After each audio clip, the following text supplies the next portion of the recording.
Hello everybody and welcome back to another episode of Nerd Soup. My name is Reuben, joined here today with Aaron, and we are back to review Superman is in the building. And before we get into today's review of Superman, who's in the building, you can listen to this wherever you get your podcasts. That's everywhere. And check out our Patreon page if you want to listen to us talk about movies and shows. I actually just released my first Vikings Revisited, which, man, really good show. Wish somebody would have told me about that. I'm just going to keep making that joke until everybody's heard it.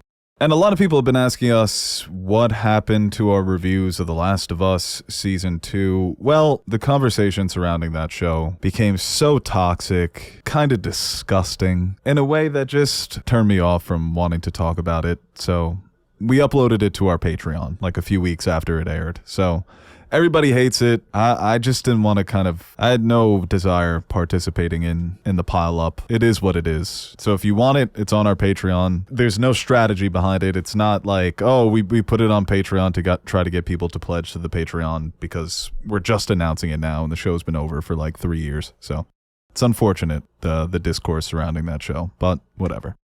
And we also uploaded on Patreon our reaction to the New York Times 100 Best Movies list. That was fun. We kind of analyzed the list, mentioned some snubs, some movies that we thought didn't really deserve it, and then talked about some of the movies we would have put on our top 10. So if you want to check that out, go ahead and sub to our Patreon. And also, fuck the New York Times.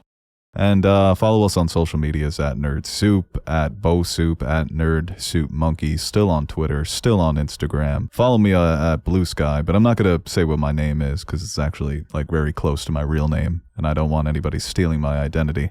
Aaron, how are you? Not too bad. That's good to hear. That's all I got.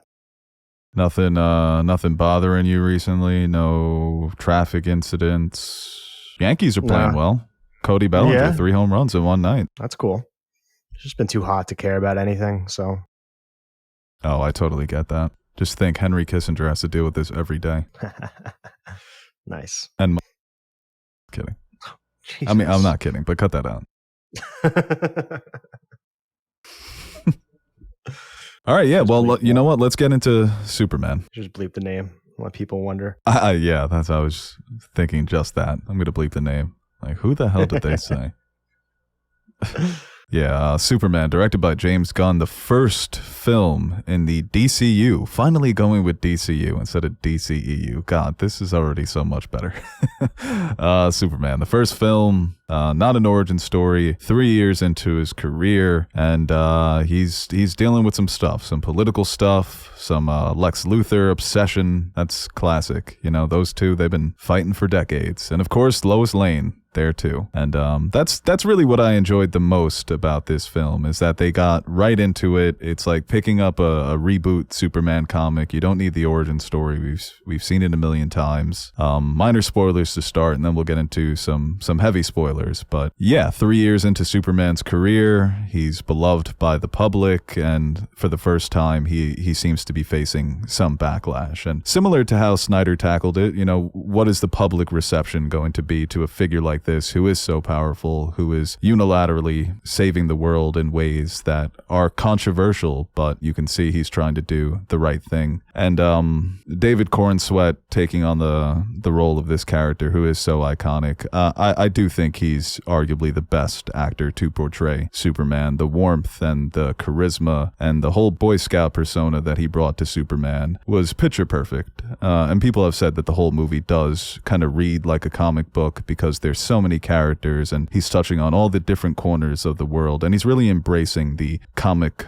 booky weirdness that you find in those writings and in those stories. So yeah, just the whole world really feels like a DC universe brought to life. Rachel Brosnahan as Lois Lane. I mean, another picture perfect casting. She feels like someone who was born to play a Lois Lane because she's got that classic Hollywood look. So it's kind of cool. It's almost like you're referencing the stories from the 50s and the 60s just because she looks like she could play Lois Lane in that era too. And then Nicholas Hoult as, Lex Luthor. The trio here, he was brilliant. They're really making a play for the best versions of these three characters. And then all the side characters I found to be very entertaining as well. Some people have said that, they take away from the main story and the main characters. I didn't feel like that. I've heard a lot of criticisms that people don't know these characters, and I don't really care.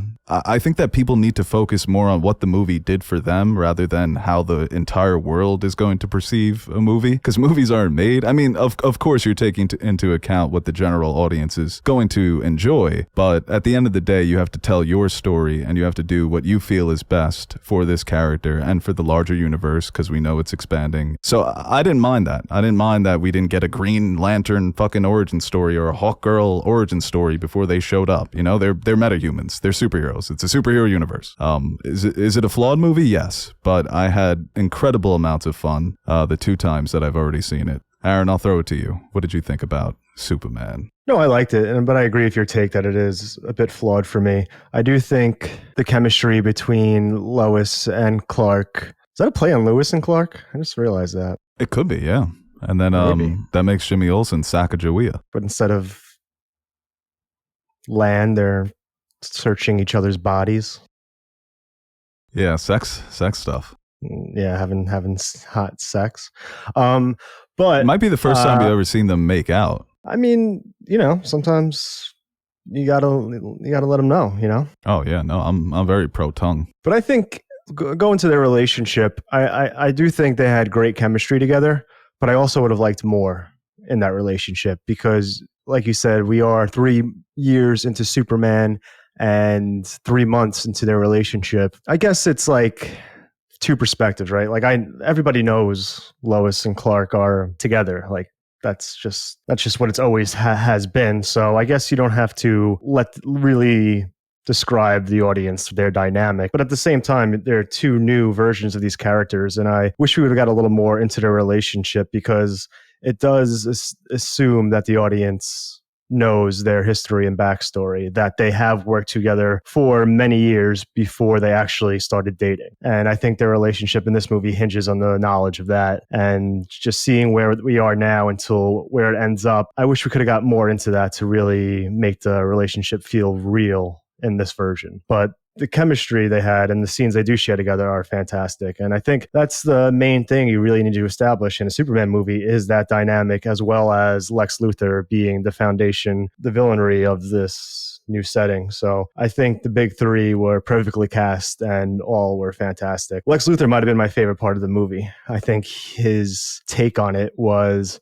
a bit of a mix of the more stern Lex that we might have seen in other maybe animations or comics, and but updated a little bit to the modern era, where it's that perfect mix between maybe like the Eisenberg and some of like the animated, more stern Lexes that we've seen in the past. I enjoyed all 3 in those roles. I felt like the beginning. It took me a little bit to really fully commit to this movie. I think it was a little goofy at times, where I think that could be jarring for a lot of people, especially younger people whose only real introduction to the Superman universe might be the Man of Steel and Zack Snyder's take on it. So I think that's something where I know that what Superman's supposed to be and like different versions, and a lot of people are praising it for being like ripped off a comic book movie. But I do think at times James Gunn gets a little too much into it, where even looking at his works with Guardians, I felt the first Guardians was the perfect blend of that, where you have that comic book aspect to it, but it is translated so well to a live action format that you buy into it. But when you look at Guardians 2 and 3, he kind of gets a little bit more wacky with it. And I think at times, even though I love those Guardians movies and I really like this movie, it is a bit distracting, and it takes a while for his, I think, great storytelling to catch up with some of the jarring aspects of the first 45 minutes to an hour of the movie. But once I was completely bought in, I thought the second half was fantastic.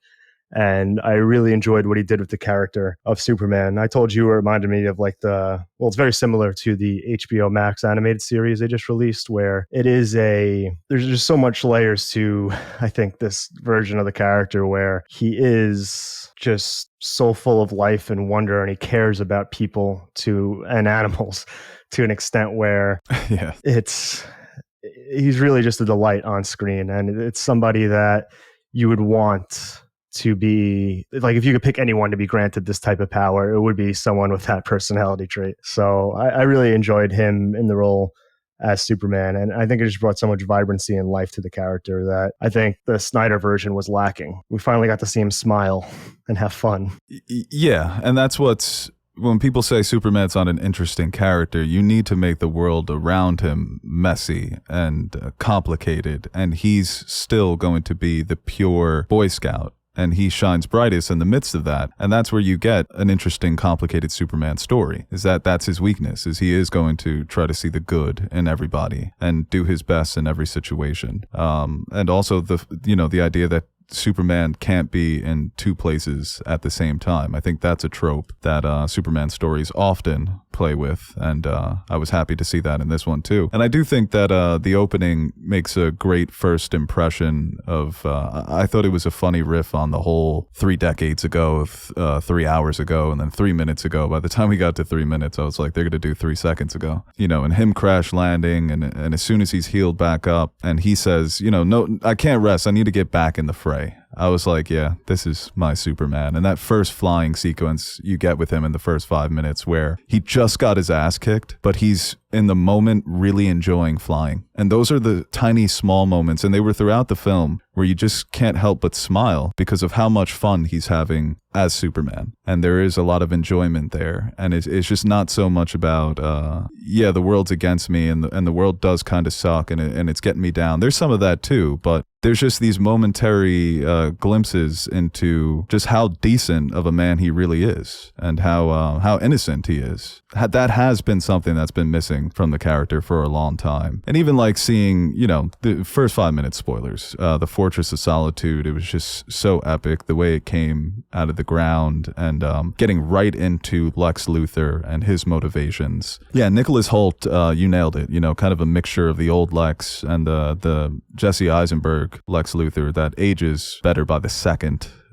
There's a great headline recently that I knew the greed of men would eventually destroy the world, but I didn't expect them to be losers. And that's Jesse Eisenberg being the tech bro oligarch. It was a good mixture of that. And Nicholas Hoult is also pretty tall, so he could stand eye to eye with this Superman and still be physically intimidating, not just because he's an evil genius and he's got all these evil schemes and plans, but he looked good in the role. He looked good with the bald head, good in a black suit. And Nicholas Hoult is one of those actors that every time I see him in a movie, I'm like, oh, he's a bad actor. Now he's a good actor again. He keeps swinging on the pendulum for me. So yeah, I think he was the best part of this movie. And really, you could say that he's got possibly the most interesting story. And that often happens with these superhero movies where the villain kind of outshines the hero. I won't necessarily say he outshines him because there's still a lot of great Superman stuff. And I don't even think it's necessarily a bad thing that Lex Luthor is the best part of your Superman movie, because the first Superman, which is still a classic, a movie I love, you can argue it's the same thing there, that Gene Hackman is the true standout of that film. So that's kind of how it goes sometimes with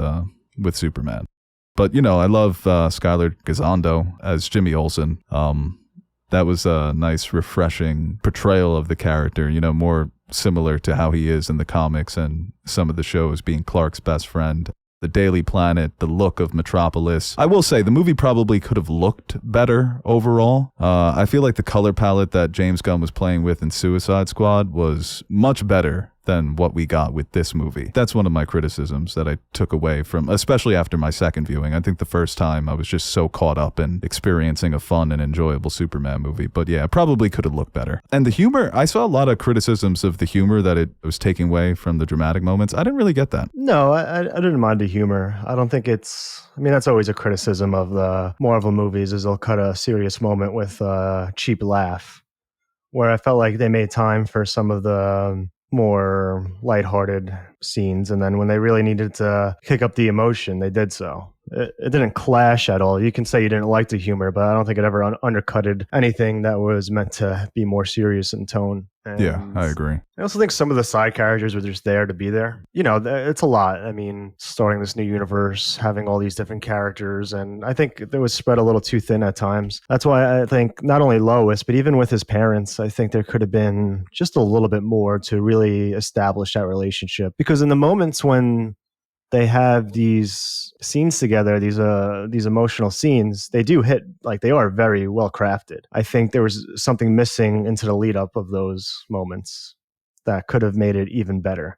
Because James Gunn always does a good job at crafting these scenes that pack an emotional punch. Throughout the Guardians, I think that's the strongest aspect of it. I think he does that well here, but maybe a couple more minutes could have been allocated to building those relationships to really make it that much more impactful. They were still very good scenes, but there could have been more there. Yeah, there's a great scene in the beginning of the movie between Lois and Clark, and then with towards the middle of the movie they're with his parents, and both scenes are very good, and especially the Lois and Clark scene, because you're really seeing the differences between the two of them and how they approach the world. You know, with Clark, there's a bit of a controversy over he keeps getting these interviews with Superman. He's essentially interviewing himself, and we see how flawed that is, because he quite literally can't turn it off. He's always Superman. He's not going to give you the politically correct answer. He's going to tell it how it is. Whereas Lois, being the traditional journalist,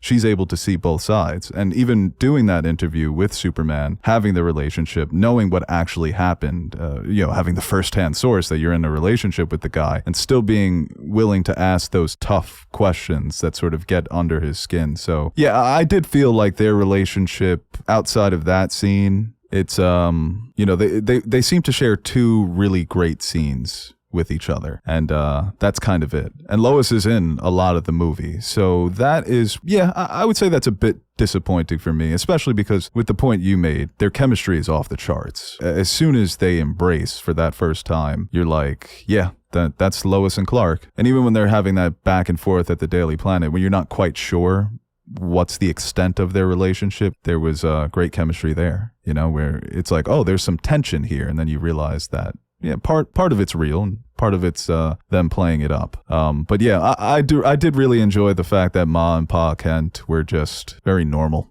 calling him on the phone and speaking way too loud into the speakerphone as if he can't hear you, and repeating things that Pa Kent said, and Clark's like, yeah, I heard him, Mom. So I found them to be very cute. Probably could have used a bit more development there. For the side characters, I just thought, Mr. Terrific arguably was the best part of the movie. He had the funniest lines. He was so cool in a way that was just effortless. There's one line he's got where somebody offers to help him, and he's like, I don't need your help. I'm Mr. Terrific. And I was like, yeah, give this man a spinoff. Nathan Fillion, who James Gunn loves, I found him to be very funny as Guy Gardner, just being an asshole. And Hawkgirl's very much just there, but when she was screaming and fighting, I was like, yeah, go girl, go Hawk girl. Plus the fact that they're embracing the inherent goofiness of these characters with the Guy Gardner haircut, the Mr. Terrific outfit, Hawkgirl too. I don't think you ever see them in plain clothes. In a way, it kind of reminded me of The Boys, because The Boys, they do it for humorous effect, that the characters never take off their superhero costumes, but that is something that often occurs in comic books. You kind of just see the characters always in their super suits, especially if they're supporting. So all around, just really embracing the silliness, but in a way that still feels not necessarily grounded, but authentic to the world that they're building. Not even in the sense of like Mr. Terrific and them, but like, I feel like there was a couple of, I'm sure they said their names, but they're so unrememberable that they were just there at some of the most important times in the movies, where like the sports writer and the other woman journalist. And then there was like, I don't want to get into spoilers, but there's a moment where they're all together in the third act, and and there's just a guy there who I don't think we've seen before. He's just like with the main crew. Oh yeah, I know. That's so funny. How the hell did he get on there? He had no lines, yet he got a seat. What's her name? Kat? Like, she was just there, Perry, like, I don't know. He's in Suits, so that was cool. I'm like, oh, I know him from Suits. Well, I know him from a lot of things, but what are you doing in Superman world? You have a big case. But yeah, I think some of those aspects I said could have been realized a little bit better. But like I said earlier, once it got kicking like mid-second act to the rest of the movie, I was just having a great time with it. I think that's what I want from Superman movie. It's just to have fun while Superman is just doing Superman things. He's having fun doing it. I'm having fun watching it. Yeah, no, it's a movie that I'll watch a million times because it's just a good Superman movie. And Krypto, bad dog. And, I love that they made him like a dog. He's biting his ankles. He's biting his wrists. He doesn't quite understand all the commands. Films often do that. When you got the animal sidekick, he understands perfect English. He's Donnie from the Wild Thornberrys and shit. But Krypto was he was a dog. This is even more of a wild card. At times he's going to listen. Other times he's just going to try and, rip up a couch.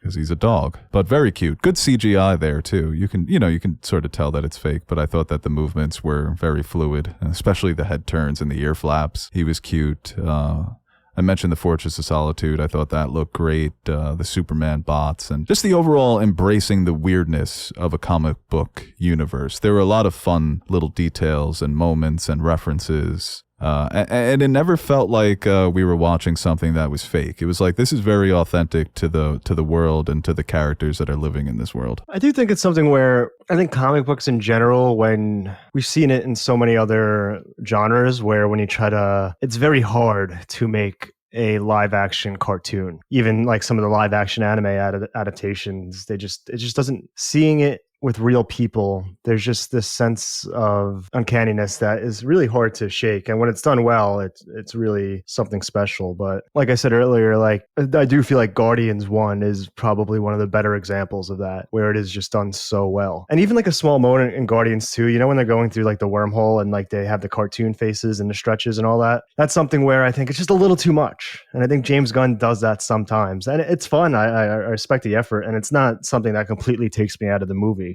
But in my brain, it just takes a while to really get on board with some of the stuff, where I think he gets too into trying to make it so much of a comic panel on the big screen, where I think it is a tough thing to balance at times. Honestly, was surprised by how relevant the politics were, and the fact that they went that complicated with it, because it's you could have easily been like country that the United States doesn't support. So of course Superman stepping in, it's controversial because what is Superman? Is he CIA? Does he work for the Department of Defense? The fact that they made it, this is a country that the United States supports and is willing to support them as they're going to invade a smaller country and exploit them and push propaganda that they're liberators. And Superman's like, no, I'm not going to let that bullshit fly. I was very impressed by that. And even Superman making the argument that just because a country is hostile to the United States, just because they're ruled by bad people, doesn't give another country the right to go and annihilate them. The world's kind of making you think you're crazy over the last few years for arguing that the children of Gaza don't deserve to be annihilated, regardless of who rules over them or if their government's hostile towards the United States. It's like people just can't empathize with the average person living in those countries. They just think that they're their governments. I was not expecting that whatsoever. And this is a common theme in James Gunn's work,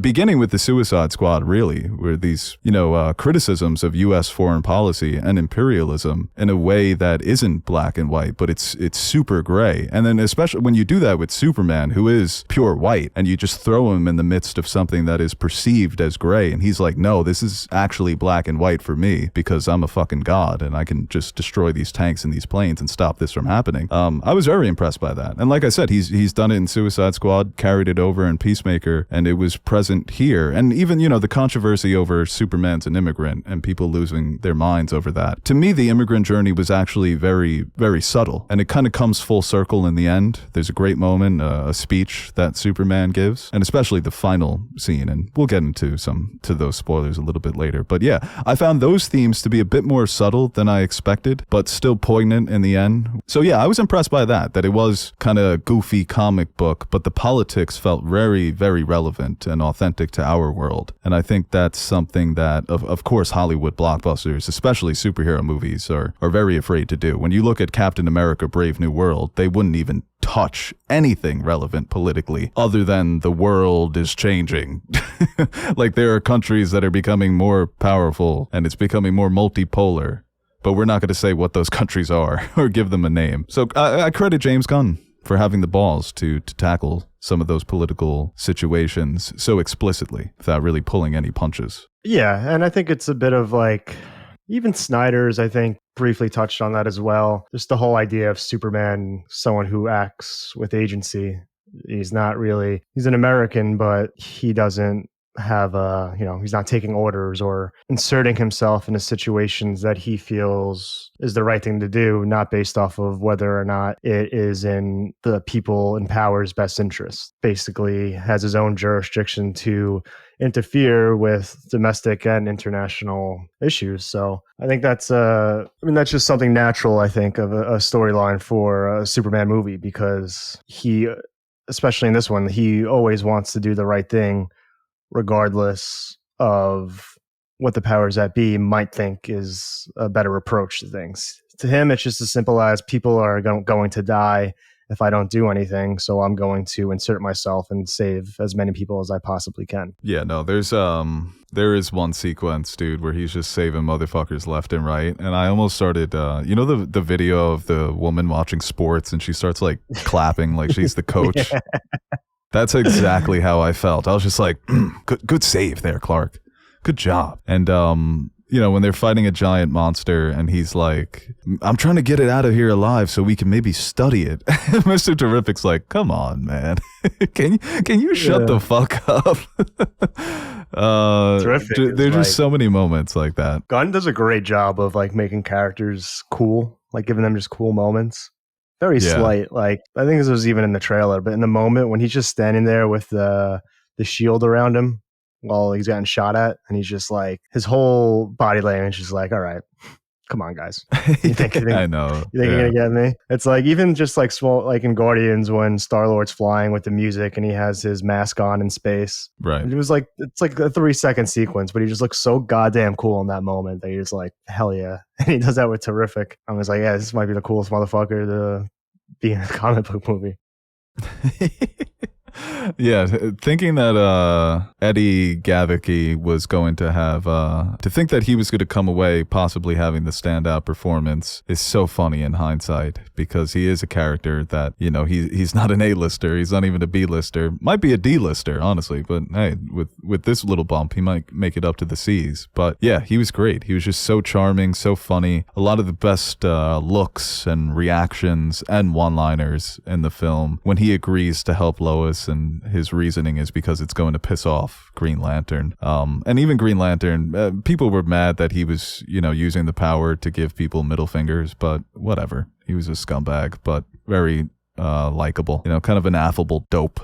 All right, if you guys haven't seen the movie yet, go watch it and then come back, and then you can complain about what we have to say about some spoilers. Let's see. Well, the whole pocket dimension thing actually was maybe my favorite sequence of the film. It was a bit of a plot hole that they were like, Metamorpho, we've got your baby, and if you don't keep turning yourself into kryptonite, we're to kill your baby. I don't know. I guess the guy who was holding the baby hostage just wasn't looking when he decided to no longer make the kryptonite and then turn himself into a sun and heal Superman. Bit of a plot hole there, but whatever.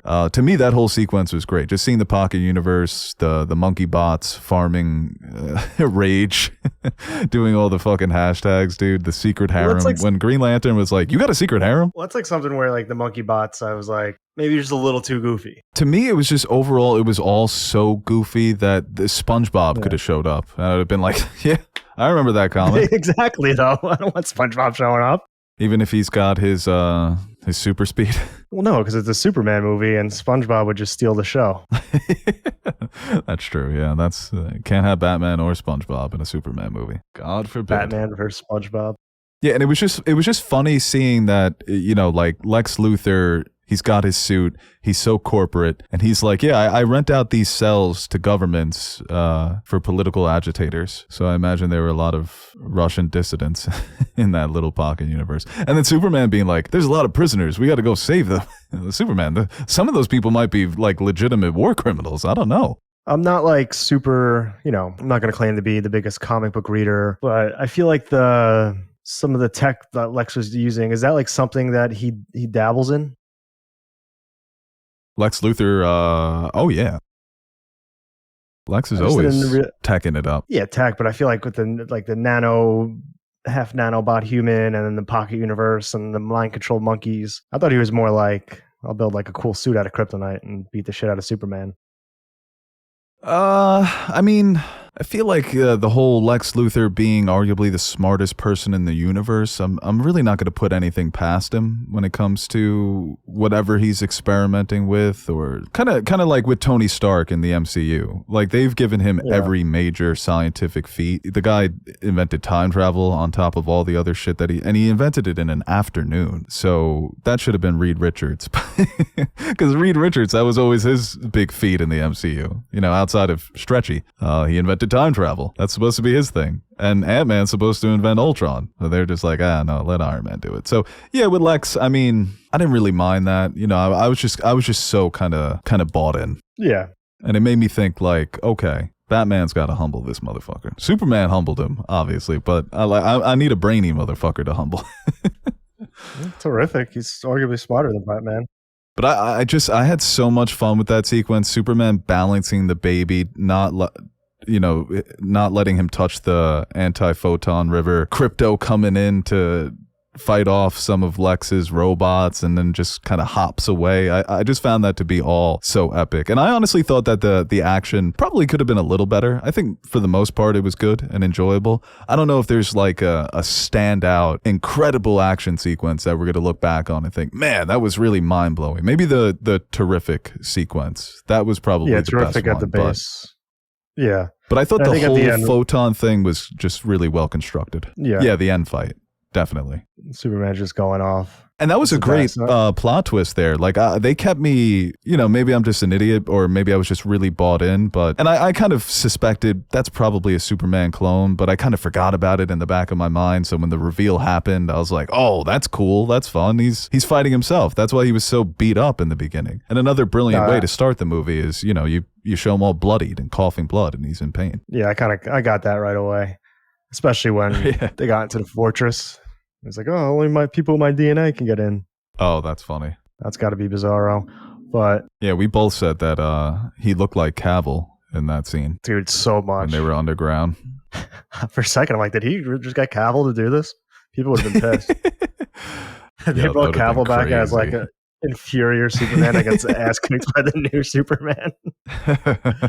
That'd be sending a message. Yeah, and I said to you that it was fun how Lex was sort of playing Injustice, giving him all the moves, B-52 and C-27 and calling out the moves before he knew. And when he really got into it there at the end, when he keeps giving him the same move where he's just punching him, I was like, yo, this Lex is off the rocker, man. I'm really fucking with him right now. He's really fun as this character. But yeah, I really enjoyed that those last fights. He's smurfing. He's just fucking. What? What's smurfing? It's like when good game players play lower levels and just beat the shit out of all the inexperienced players. He should just be on Twitch. It was a funny bit too when Superman escapes. They're showing up on Kai Cenat's stream. Traveling the world with speed. It was so funny when he kept knocking over the cup of pencils. Yeah, he was perfect. He was such a fucking asshole. And I love his motivations just being, I fucking hate you. Yeah. It's like they didn't try to give him anything else. And even the reveal that like the only reason why he funded this war wasn't even to be king of this country that has all these resources. It was just that he knew it would be a catalyst to help him ruin Superman's image and he can defeat him. Yeah, that was great when he's delivering his evil monologue. Superman killed my cousin in the wreckage. It was just, I just fucking hate you. And your existence threatens my insecurity. It makes me insecure and just threatens my ego to the point where I cannot stand the sight of you. Bro, he was like, I don't even like being mentioned with Galileo and Einstein, but at least they did something. You're just a dope. I love that because even with some of the most treacherous villains throughout comic books and the comic book movies, there's always this sense of either what they're doing is right or something happened to their past that led them to this moment. And it's just like, nope. I am a complete psychopath with crippling insecurities and I hate you so much. It's it's with all these, going back to the Eisenberg portrayal, I'm a tech god that I should be worshipped because I'm human. Look at all the incredible things I've done without being an alien or without having superpowers, and the world's obsession is with Superman. So it just really comes down to that. Lex Luthor wants to be worshipped, and here comes Kal-El. So very simple. The motivations for both of the characters were very simple. Superman just wants to do right, and Lex Luthor wants to kill Superman. It just could have easily been like Superman's in my way of orchestrating this coup or this invasion and is stopping me from getting what I want. When in reality, it's just, fuck you, dude. I'm going to kill this poor man that you talked to for 3 seconds because that's how much I hate you. Yeah, and like I said, it was subtle, the idea of coming over to America and trying to assimilate, because that's what Superman essentially does. And his argument being, how could you not consider me human? And, he's giving that speech at the end that he loves, and he gets scared and he makes mistakes, and that's what makes him human, because he chooses to be. And Lex Luthor presses him and puts his finger on his chest. That was great too, because Superman really was a pushover in this movie. I was never convinced that Henry Cavill's Superman was a bad person, but I was afraid of him because he was so intimidating. This Superman, there was no intimidation factor whatsoever. It was more so he's awesome and he's on our side. Well, he doesn't have to prove that he can snap Lex's head off, Like Lex is in his face talking shit at a point, and you're never like, oh, Superman might snap here. Like, he's just in control and he knows what he's about. And the only time he wasn't, it was so justified with the dog going missing. Yeah. And it's like, and he's still calm. And I think that's like the main point of Superman when people ask, well, how can Batman or Lex, how can Lex Luthor be the main antagonist for Superman? This is why, because he knows Superman won't cross that line, and he can talk shit in his face, and he can do all these things, and what he fears will be no repercussions. Yeah, he can kill me in an instant, but he's not going to, and I can prey on that weakness. Yeah, and just going back to the point of Superman's motivations being so pure, when the world finally does turn on him, and I do like the change there that they made, kind of a spin on Jor-El's motivations, almost like Goku, that he was sent to this planet to rule as a tyrant, and then the world gets wind of that, and there's a warrant out for his arrest, and he turns himself in because he wants to find Krypto. It's as simple as that. They'll probably bring me to the dog. And time again, you see that in this movie with the Superman character, that what leads him to success is simply wanting to do the right thing. That's how he comes out on top, because there is no ulterior motivation. It's as simple as, I want to find my dog. And in that, I'm going to make allies with somebody like Metamorpho, and I can prove myself once again that I have this immense power, but I'm willing to use it for the right reasons. Great scene too, when it's him and Lois talking, when Lois is like, we're so different. I was punk rock, and Superman's trying to argue that he's punk rock too, and then he gets offended that Lois doesn't like the bands that he likes. It's just so cute that he uses the argument, lots of people like that band. I think we've all been in that position when your girlfriend calls out your music taste. Well, no one likes a gatekeeper, Lois. And Lois has that personality down pat. Yeah. Yeah, if I told Lois, it's like yeah, I love movies like Goodfellas, The Godfather, Shawshank, she would just be disgusted. She'd start naming Bergman movies, and you'd be like, Bergman's a Nazi, according to Stellan I heard about Skarsgård. that today. Yeah. She'd be like, oh, he was a 21-year-old kid. You didn't make mistakes in your 20s? Yeah, but to your point about, their chemistry's great, but there could have been more there for them to work with. Like those two scenes are really strong, but it feels like those are really the only kind of emotionally charged scenes we get with the two characters. Yeah, it's like they meet, like their first real scene together. They get into a fight, and then he goes missing, and she's like, "Well, I was gonna break up with him anyway, but I guess I'll save him." And then they're like, "I love you." And I saw argument on Twitter. It was somebody saying that, like, he said they only dated for 3 months, and he said, I should have said I loved you sooner. And that's what I was referring to before, where it's like, it relies on the fact that, they've spent years together. And it was kind of that friend relationship that preceded their romantic relationship. Like, that's where Clark fell in love with Lois, or vice versa, where I think that's missing in this movie.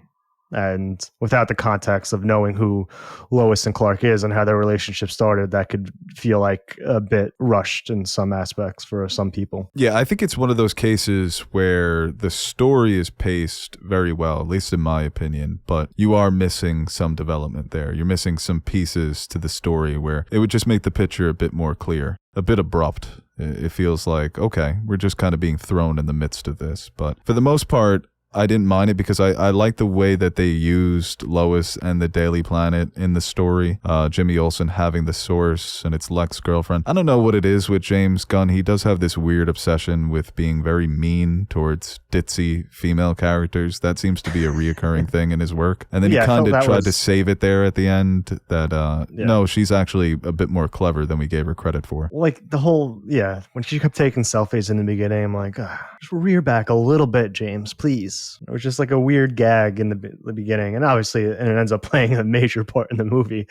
But he gets a little silly. Nothing wrong with being a little silly, but sometimes a little too silly for my liking. Yeah, and it felt like he was trying to hold back his worst instincts the most he's ever tried in this movie. But that's the thing about instincts. Sometimes they creep in. Or they creep out. Well, I'm just saying, some of it did work. Like, you're watching a Superman cartoon and he's just chilling. It's like, oh, a giant monster is attacking Metropolis. I guess I gotta go stop this fucking monster. The funny bit of Jimmy Olsen, all the women being obsessed with him, that was great.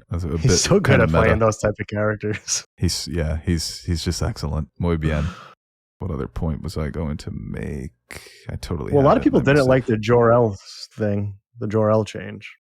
Yeah, I did, because I think it fits back into the theme of assimilation, that you were sent here from people that... It was mad funny, dude, when Jor-El started shitting on Earth. He's like, the people there are simple, confused. And everybody's looking at Superman like, yo, your dad's talking mad shit right now, bro. I'm going to throw this can of Arizona iced tea at you. Maybe it wasn't as...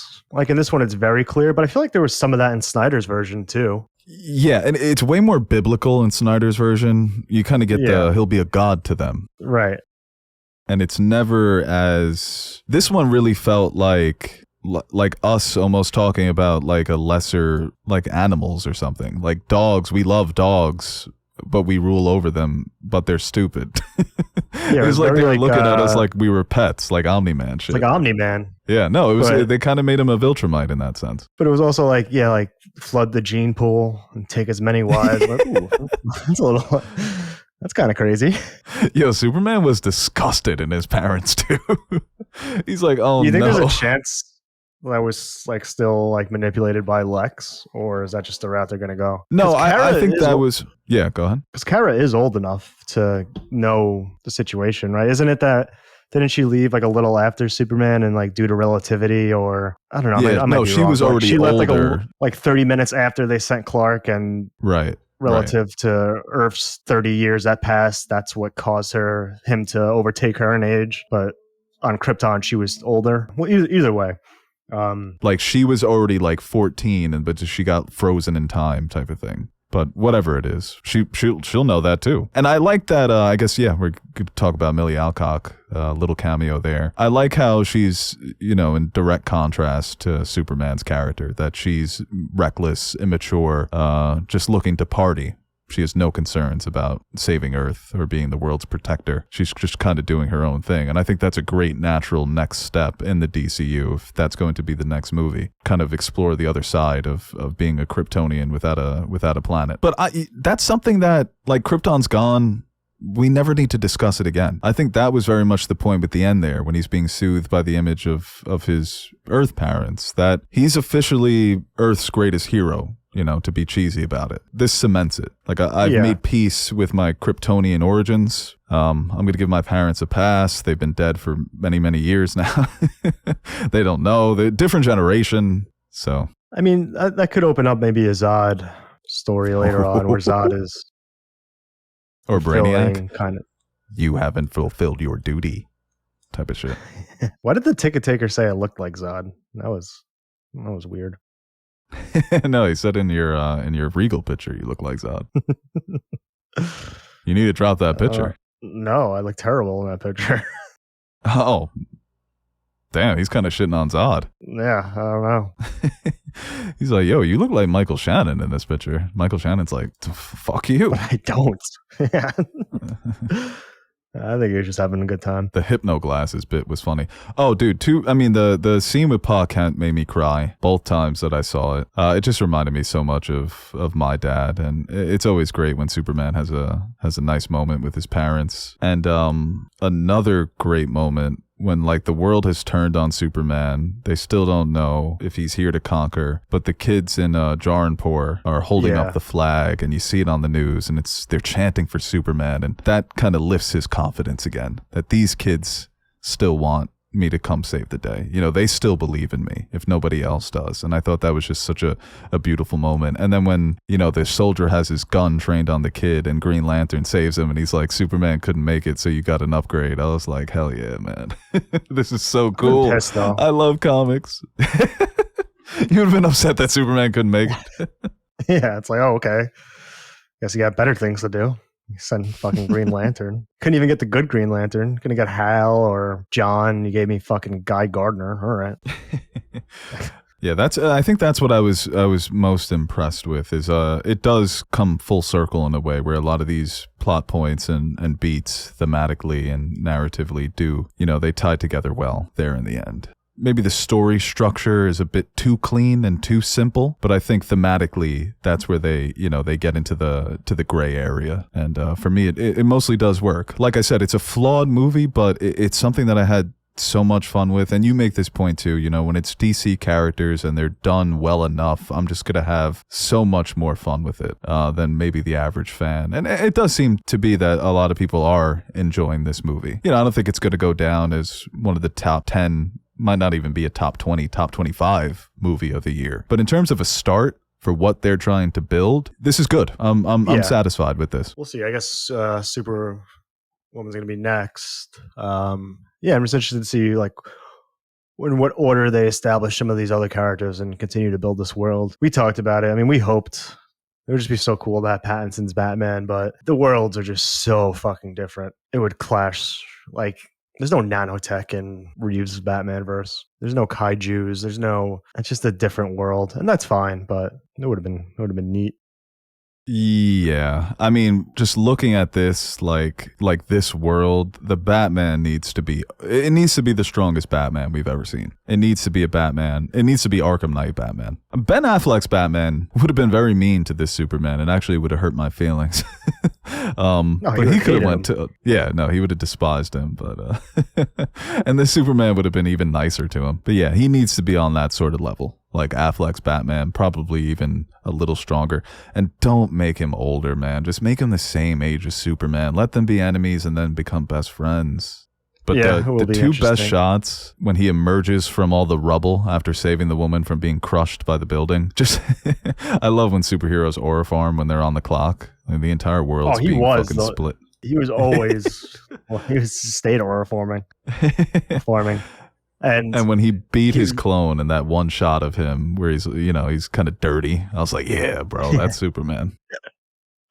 He's very good at like stopping things from falling down and letting them down gently. He might be the best at that. And those moments have been ruined to me by physics, where it's like if he were to do that, everything else would just crumble around him.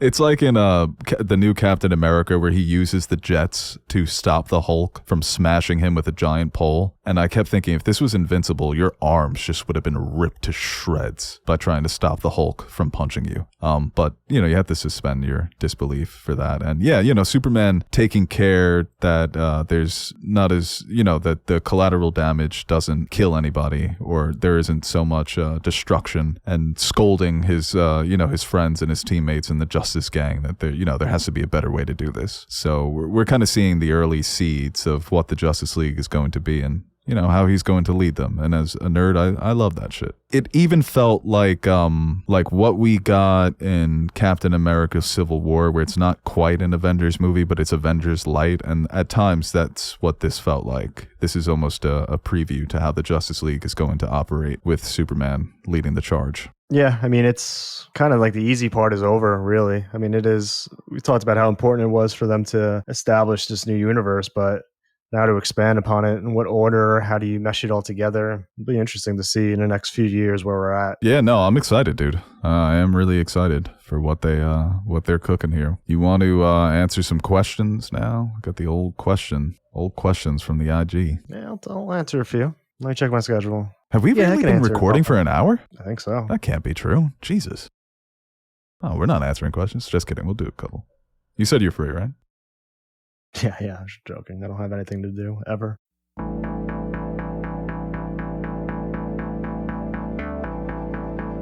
That's for the fan to decide. Yay! People, you call up to the show, you better be ready. That's what you're supposed to do. Sitting there arguing and you're trying to spell your name and all of this other stuff. It's not your show, it's my show. I'm giving you the opportunity to speak your mind. Don't call up here unless you got something to say. This question here from Seb Watson. Looking forward to the pod. I love the film. Do you guys have a favorite scene? And he spelled favorite the British way. So good eye, mate. Favorite scene. I just really like the whole prison break. Him trying to break out of the pocket universe. To me, that was awesome. Just leading up to it with Mr. Terrific and then the action there. I really enjoyed that. Yeah, there were a couple. I think the moment with him and Lois in the apartment and you have the fight going on in the city with the lights and everything. I really enjoyed that. Mr. Terrific on the base. Talk about fucking aura farming, man. He's mad cool, too, with his finishing moves when he did the little gun cock when he killed the giant monster. And then at the end, when he's just spinning the guys off of him and doing the spinny thing with the laser eyes. Yeah.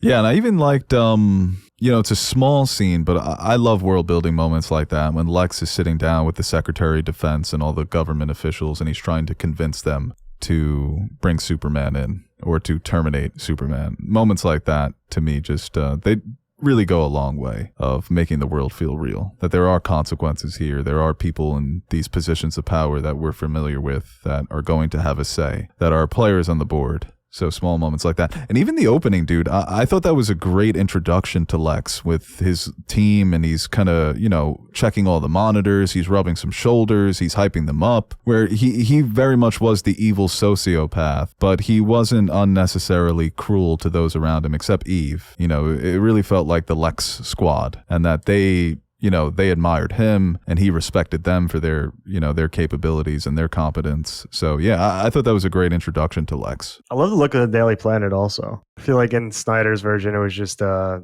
dead corporate building. This one had some life, the big ceilings and just the layout of everything. I enjoyed that. This question here from Overnight Doorman. Is this movie enough to have people shut the fuck up about the Reeves movie?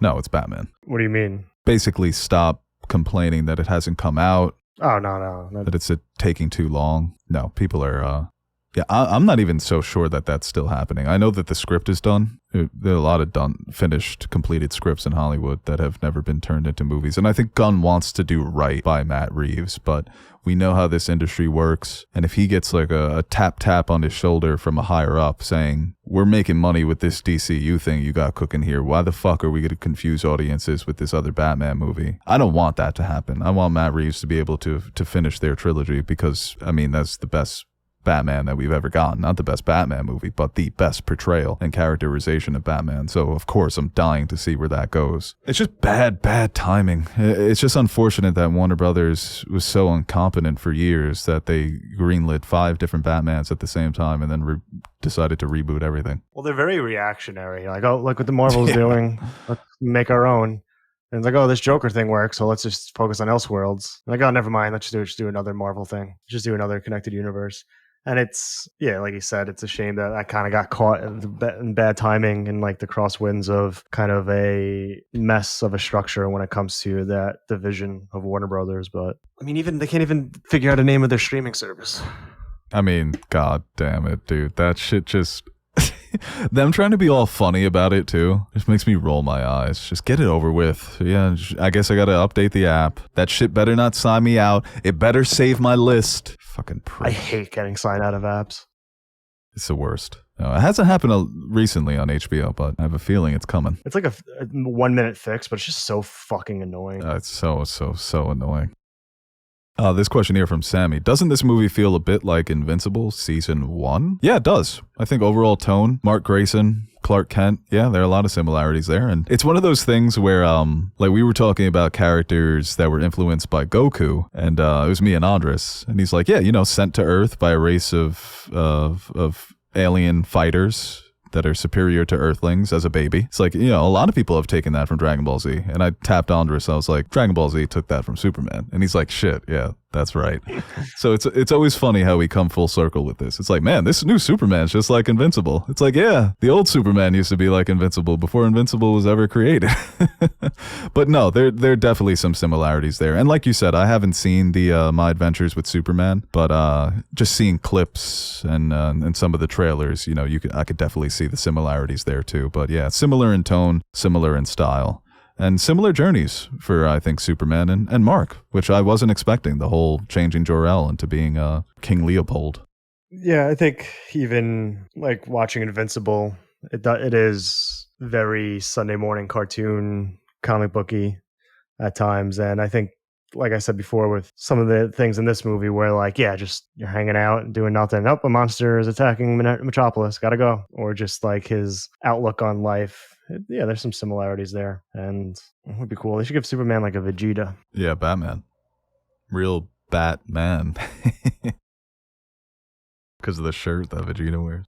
Marissa texts me after the movie, sends me a picture of Superboy. She's like, this was my first thought I had when I saw the clone. And I was like, yeah, the clone kind of looked like Henry Cavill. And she's like, then we get Bart Allen and Tim Drake for Young Justice, question mark. I'm like, yo, can we get to Justice League before we get to Young Justice? Pushing for Young Avengers, Young Justice. Yeah, don't you like the grown-ups too? This question here from Omar. Shout out to O. What's one thing you would change, if anything, about this film? I think we've already said it. Well, I've said it already. Just maybe a couple more scenes focusing on his relationships with Lois and his parents. And I think, you know, I don't know if any of my criticisms tonally for the first 45 minutes to an hour, I don't know if those are necessarily changes I would make, because at the end of the day, that's kind of what the film is. So it would be almost a complete overhaul of the setting, tone of the entire film. So I don't know. Maybe a couple extra scenes building his relationships as Clark. Yeah, I'm trying to think of things I could change without really, like, changing the movie. Like, what were some of my, some nitpicks? And I can't really think of any. Like I said, it's one of those movies very similar to Doctor Strange Multiverse of Madness, where if you told me make a list of this movie's flaws, I could probably think of a dozen. In the midst of watching that movie, I thought, man, this just feels so much like a comic book. You have all these characters, and Wanda's been a hero, now she's the villain, and we're going to the multiverse and seeing other versions of these characters, and cool cameos that don't really overshadow what's the main plot here.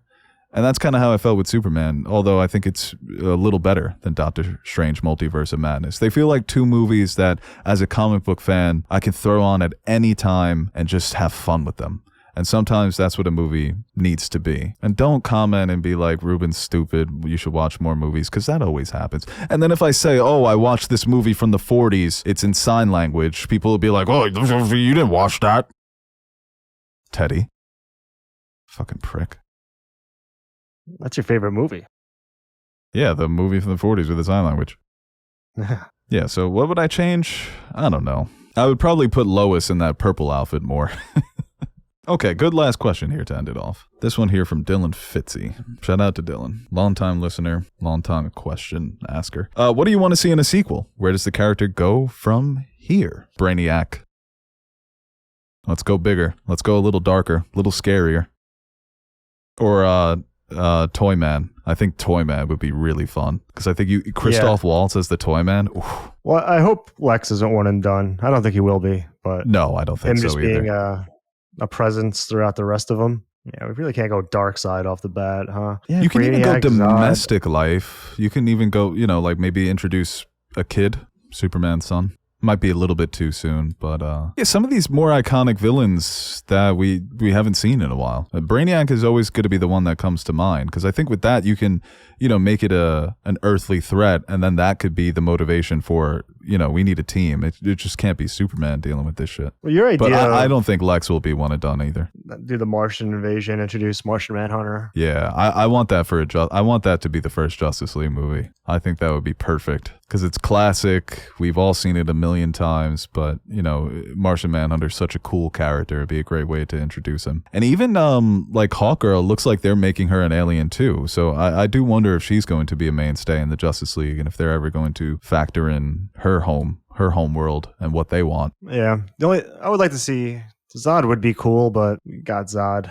You know what I really need to see? In that, like, their equivalent of their Endgame, Lex Luthor teaming up with the Justice League, that would be fucking dope. Like one of those, it's my planet too, Clark. Like, yo, let's fucking go. Yeah, like when the Joker helped fight against Red Skull. Yeah, exactly. Grok wouldn't have liked that. The fact that Joker is to the left of Grok is hilarious. How did that happen? I'd ask Grok if that's true. Hold on. I've never interacted with him at all, but I had to after that whole Mecha Hitler debacle because I asked him, I was like, are you still an anti-Semite? And he talks like a bro now. And it's so clearly how Elon thinks cool people talk. It's so embarrassing.